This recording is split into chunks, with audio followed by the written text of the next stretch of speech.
ลาแฟนจะจำมาหรือไม่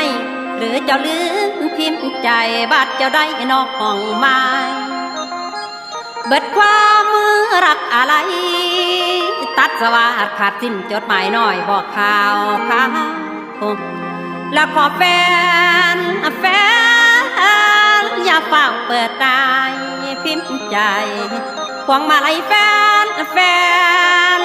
ใส่ข้อบอกเคยเกินและเคยเตือนใจคิดถึงหน้าบอกเป็นกาเรื่อง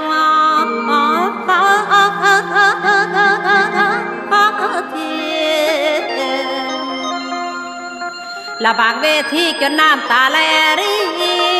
นอดน้อยใจบ่ได้แฟนเลยเจ้าสร้างลืมละเมื่อไรฟ้า